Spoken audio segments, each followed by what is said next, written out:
All right, today we're going to talk about is adding and subtracting polynomials. Now, you've actually already done this before, but one part that is new is standard form of a polynomial, which that means you're writing the terms from the largest to the smallest exponent. So, and then your constants will be last. So in this case, we're going to write it in standard form based on its degree. So remember, degree is the exponent. So in this case, and remember, this negative goes with the 2x, so it's negative 2x, because that's to the first power, and then your constant is going to be last. So this is in standard form. Now in this case, notice this exponent's 1, this exponent's 2, and there's no exponent here, that's the constant. So we're going to write this first, we're going to write this second, and remember, if there's no sign, we know it's a plus, and then we're going to write this first, and again, that negative goes with the 4. So this is standard form based on the degree. All right, so I want you to go ahead and try that one, and I want you to try that one, write both of those in standard form. And then now let's go with adding polynomials. So really what you're doing is you're combining like terms, and this is a polynomial, and this is a polynomial, and you're adding the two together. So there are parentheses here, which for adding it doesn't really make a difference. When we subtract it will. So combine like terms. So here it's important you look at the exponents. So x to the third is not the same as x squared. So just be careful, it needs to have the same base and exponent in order for you to combine. So I've got 3x to the third here, negative 5x to the third here, which will give you negative 2x to the third. Keep the exponent the same. All right, now I've got negative 4x squared, so I'm looking for my other x squareds, which happens to be here. And you could put a 1 here, or you could not, but that would be how you write it. And then now let's look for to the first power. So that would be 2x and negative 4x, which gives you negative 2x. And then lastly, your constants. Your constants would be negative 5 and positive 8, which gives you 3. So this is in standard form for your adding polynomials. I want you to go ahead and try that one. And then you're going to try this one. Pretty easy. Let's do this one, just because I kind of mixed up the order, but it's still the same thing. So if I were to go ahead and do 2p to the first, I need to find another p to the first, which would be this one. So these two combine to give you 15p. And then here, I've got 6p squared and 11p squared. So since these have a bigger exponent, this is going to go first. And then lastly, oh, I forgot to combine those two, sorry. So this should have been 12p plus 3p. So I forgot to add that one when I was doing this one, sorry. All right, and then lastly, we only have one constant, so we're just bringing that down.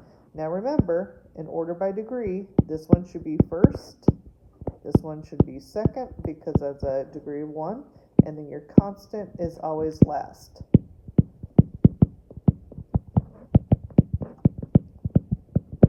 All right. So now subtracting polynomials. This is where you have to be careful because it has a negative outside. So you're going to distribute the negative to the terms in the parentheses that immediately follow it. Then after you do that, then you can add your terms. So how you can think of this is there's a negative here. I like to think of that as a negative 1, and you could distribute this way too. I just did it underneath. So you're going to take this negative 1 and you're distributing it to each term. So when I take negative 1 times negative 5, I get a positive 5x to the third. When I take negative 1 to the positive 3x, I'm getting minus 3x squared. And then here, negative 1 to the negative 4th will give you a positive 4x. And then negative 1 to the 8th is negative 8. So now that we've done that and we drop the parentheses, now we can start combining like terms. So remember, it needs to have the same base and exponent. So we're going to go through, and I've got the same base and exponent. So these two are like terms, so you can combine them. And then here I've got negative 4x squared minus 3x squared, which gives you negative 7x squared. And then here I've got positive 2x squared, positive 4x, which gives you positive 6x. And then negative 5, negative 8 is negative 13. So really, the only trick here is to watch your negatives.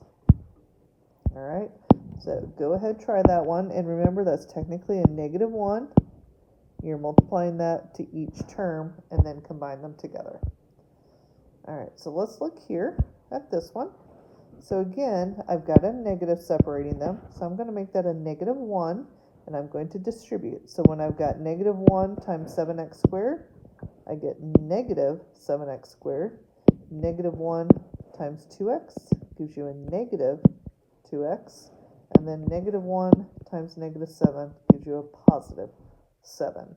Now that I've distributed, now I can combine like terms. So I've got my 13x squared minus 7x squared, 6x squared, 4x minus 2x gives you positive 2x, and then plus 3 plus 7, which gives you plus 10. All right, I want you to go ahead and try that one. And then now we're going to get into some applications. They look kind of tricky at first, but once you know what you're doing, it's not too bad. But if you want to do perimeter, the perimeter is the distance around the outside of a figure.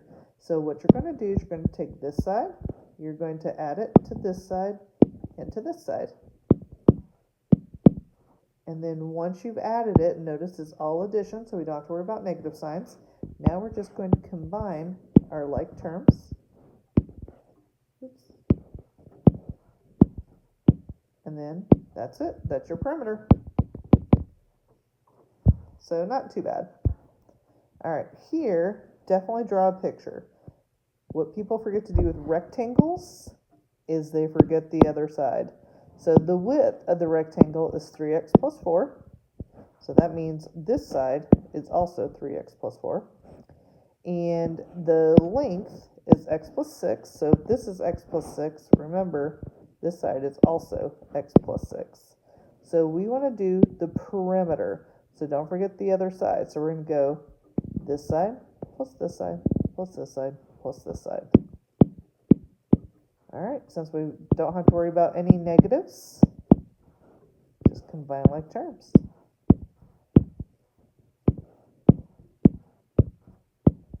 And there you go.